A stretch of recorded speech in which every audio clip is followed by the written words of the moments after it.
Hello, কেমন আছো বলো তোমরা সবাই? আমার নিট বাংলা চ্যানেলে তোমাদের অনেক অনেক ওয়েলকাম। আমি জানি যে পুজো এসে গেছে, পড়তে তো আর ভালো লাগছে না, কিন্তু যারা নিট দেবে বলে মনে করছো, যারা নিট পরীক্ষার্থী, তাদের পুজোর সময়ও অল্প বিস্তর কষ্ট তো করতেই হবে। কমপ্লিটলি অফ দেওয়া তো যাবে না, কারণ এতগুলো দিন যদি কমপ্লিটলি অফ দাও, তাহলে তুমিও জানো যে কি হতে চলেছে রেজাল্টে। আমার মনে হয় যে পুরো অফ না দিয়ে আমরা যদি একটু টাচে থাকি, মানে যেমন আমি আজকে তোমাদের অ্যানাটমি অফ ফ্লাওয়ারিং প্লান্টস এর কয়েকটা question, assertion reason based question করাবো। পাঁচটাই করো, কিন্তু তাও শেখো। অ্যাটলিস্ট একটা ইয়ে মানে থাকুক, একটা ধারাবাহিকতা থাকুক। তো অ্যানাটমি অফ ফ্লাওয়ারিং প্লান্টস এর 5টা অ্যাসারশন রিজন বেসড কোয়েশ্চেন করাবো, যদিও কোয়েশ্চেন গুলো অত্যন্ত পাওয়ার কোয়েশ্চেন। আমার মনে হয় তোমাদের হেল্প হবে। তো চলো কোয়েশ্চেন গুলো আমরা দেখে নেব।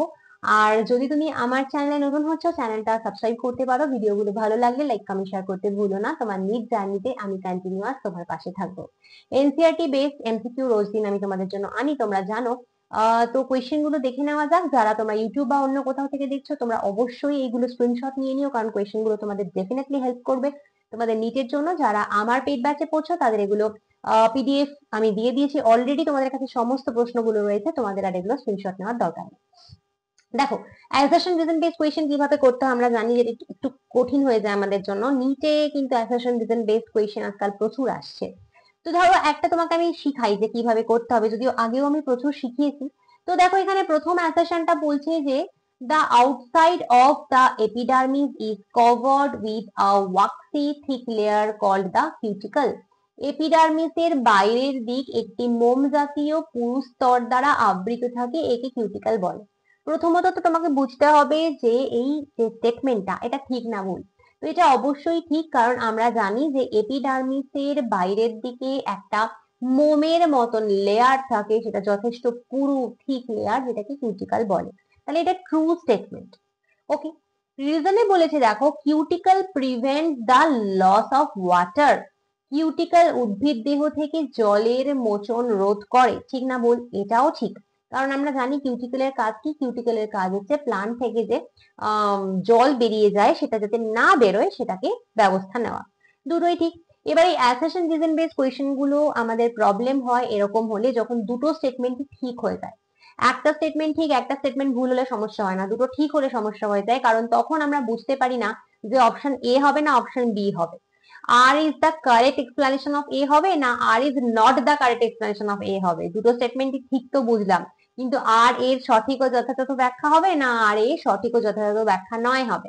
তো তোমাদের অনেকবার বলেছি যে এরম হলে আমরা যেটা করব, মাঝখানে বিকজ বা কারণ কথাটা লাগাবো, দিয়ে দুটো স্টেটমেন্টকে আবার আমরা জোড়ার চেষ্টা করব। তো এপিডার্মিস এর বাইরের দিকে একটা থিক লেয়ার থাকে, ওয়াক্সি থিক লেয়ার থাকে মোম জাতীয়, যাকে কিউটিকল বলে, কারণ কিউটিকল কিন্তু জলের এভাবে বেরিয়ে যাওয়াটাকে বন্ধ করে। ঠিক। কেন? কেন হঠাৎ এই কিউটিকলের প্রয়োজন হলো বলো তো? না থাকলেই তো পারতো। তার কারণ এটা উদ্ভিদকে বাঁচায় জল বেরিয়ে যাওয়া থেকে। তাহলে কারণ লাগিয়ে দুটো স্টেটমেন্টকে তুমি কিন্তু এক করতে পারলে, একটা মানে তো হলো কারণ লাগিয়ে। তাহলে এখানে হবে A and R both are correct and R is the correct explanation of A. দুটোই ঠিক এবং আর কিন্তু এর সঠিক ও যথাযথ ব্যাখ্যা। তাহলে এখানে আমরা আনসার পাচ্ছি হলো এ। ব্যাপারটা বুঝতে পারলে তো যে কিভাবে এগুলো করতে হচ্ছে? আমাদেরকে মাঝে কারণ লাগিয়ে দেখতে হবে। নেক্সট কোয়েশ্চেনে অ্যাসারশন রিজনে অ্যাসারশনে রয়েছে, in dicot stems ভাস্কিউলার bundle is open. দ্বিবীজপত্রী উদ্ভিদের কাণ্ডে মুক্ত নালিকা বান্ডেল থাকে। এবার তুমি বলো এটা ঠিক না ভুল? এটা অবশ্যই ঠিক। আমরা জানি যে ডাইকটিলেডাস যে প্লান্ট হয় বা দ্বিবীজপত্রী উদ্ভিদ হয়, তাদের ভাস্কিউলার বান্ডেল বা নালিকা বান্ডেল কিরকম হয়? ওপেন হয়, মুক্ত থাকে। ভালো কথা। রিজনে বলছে, in dicot stems ক্যাম্বিয়াম is present between phloem and xylem. দ্বিবীজপত্রী উদ্ভিদের কাণ্ডে ফ্লোয়েম ও জাইলেমের মধ্যবর্তী স্থানে ক্যাম্বিয়াম থাকে। ঠিক না ভুল? অবশ্যই ঠিক। আমরা জানি যে এই যারা ডাইকট বা দ্বিবীজপত্রী রয়েছে, তাদের ফ্লোয়েম জাইলেমের মাঝে কি থাকে? ক্যাম্বিয়াম থাকে। এইবার আবার হয়ে গেল সমস্যা, কারণ দুটোই ট্রু। দুটো ট্রু হয়ে গেলে যেটা বললাম, বিকজ লাগাও। তো বিকজ লাগিয়ে দেখো এবার দুটোকে আবার জোড়ো। ডাইকট স্টেমে দ্বিবীজপত্রী উদ্ভিদে ভাস্কুলার বান্ডল কিরকম হয়? ওপেন হয়, মুক্ত। কারণ ডাইকট স্টেমে ফ্লোয়েম আর জাইলেমের মাঝে ক্যাম্বিয়াম থাকে। ইয়েস, আমরা কখন বলি বলতো যে ভাস্কুলার বান্ডল ওপেন বা নালিকা বান্ডিল মুক্ত? কখন বলি? যখন কিন্তু ক্যাম্বিয়ামটা প্রেজেন্ট থাকে ফ্লোয়েমাস জাইলেমের মাঝখানে। তো সেটাই তো হচ্ছে, ওদের ওপেন, তার কারণ ওদের ক্যাম্বিয়াম রয়েছে ফ্লোয়েম আর জাইলেমের মাঝে। তাহলে এটা কি হলো যে A and R both are correct and R is the correct explanation of A. A এবং আর উভয়ই সঠিক এবং আর এ সঠিক ও যথাযথ ব্যাখ্যা। তাহলে এখানেও কিন্তু তুমি পাচ্ছ আনসার এ। ফাইন, চলো নেক্সট কোয়েশ্চেন। নেক্সট কোয়েশ্চেনে অ্যাসারশন বলছে যে endodermis of dicot stem is known as starch sheet. দ্বিবীজপত্রী কাণ্ডের এন্ডোডার্মিস কে বলে শ্বেতসার আবরণী। ঠিক না ভুল? ঠিক। আমরা জানি যে ডাইকটের যে স্টেম হয়, দ্বিবীজপত্রীর কাণ্ডের যে এন্ডোডার্মিস থাকে তাকে স্টার্চ শীট বা শ্বেতসার আবরণী বলে। আচ্ছা, নেক্সট রিজন দেখো, the cells of the endodermis are rich in starch grain. এন্ডোডার্মিসের কোষগুলো শ্বেতসার সমৃদ্ধ হয়। ঠিক না ভুল? ঠিক, অবশ্যই ঠিক, কারণ এন্ডোডার্মিসের সেলে স্টার্চ থাকে। এবার তুমি জোড়ো, দুটোই ঠিক হয়ে গেছে, আমাদের আবার বিকজ দিয়ে জুড়তে হবে। তাহলে ডাইকট স্টেমের এন্ডোডার্মিসকে স্টার্চ শীট বলে, দ্বিবীজপত্রীর এন্ডোডার্মিসকে শ্বেতসার আবরণী বলে। কেন? তার কারণ এন্ডোডার্মিসের সেলে স্টার্চ থাকে তাই। খুব সোজা কথা, এন্ডোডার্মিসের সেলে শ্বেতসার থাকে বলে এন্ডোডার্মিসকে শ্বেতসার আবরণী বলে। তাহলে আবার সেই এক, A and R both are correct, R is the correct explanation of A. দুটোই সঠিক, আর এ সঠিক ও যথাযথ ব্যাখ্যা। আনসার করে দাও এ। ফাইন, চলে যাব নেক্সট কোয়েশ্চেন। নেক্সট কোয়েশ্চেনে অ্যাসারশন বলছে the tissue between the upper and lower epidermis of leaf is called the mesophyll. পাতার ঊর্ধ্বত্বক ও নিম্নত্বকের মধ্যবর্তী কলাকে মেসোফিল কলা বলে। ঠিক না ভুল? ঠিক। আমরা জানি যে লিফের আপার আর লোয়ার এপিডার্মিসের মাঝে রয়েছে মেসোফিল, ঊর্ধ্বত্বক আর নিম্নত্বকের মাঝে রয়েছে মেসোফিল। রিজনে দেখো, mesophyll is made up of collenchyma cells. Mesophyll কলায় কোলিনকাইমা কোষ থাকে না। মেসোফিল কলা আমরা জানি প্যারেনকাইমা দিয়ে তৈরি। মেসোফিলে কি থাকে? প্যারেনকাইমা থাকে, কোলিনকাইমা তো থাকে না। তাহলে এটা ভুল। দেখো, যখনই ভুল বা ফলস হচ্ছে তোমার আর কোনো টেনশনই নেই। A is true but R is false. A সঠিক আর ভুল, এখানে কোনো বিকজ টিকজ লাগানোর ঝামেলাই নেই। তার কারণ এখানে একটা ভুল হয়ে গেছে। সবসময় বলছি দুটো স্টেটমেন্টের মধ্যে একটা যদি ভুল হয় না, তাহলে assertion reason based question easy হয়ে যায়, দুটো ঠিক হয়ে এলেই মুশকিল হয়। নেক্সট কোয়েশ্চেন, অ্যাসারশন দেখো বলছে companion cells are the part of phloem. সঙ্গী কোষ ফ্লোয়েমের অংশ। ঠিক না ভুল? ঠিক, অবশ্যই ঠিক।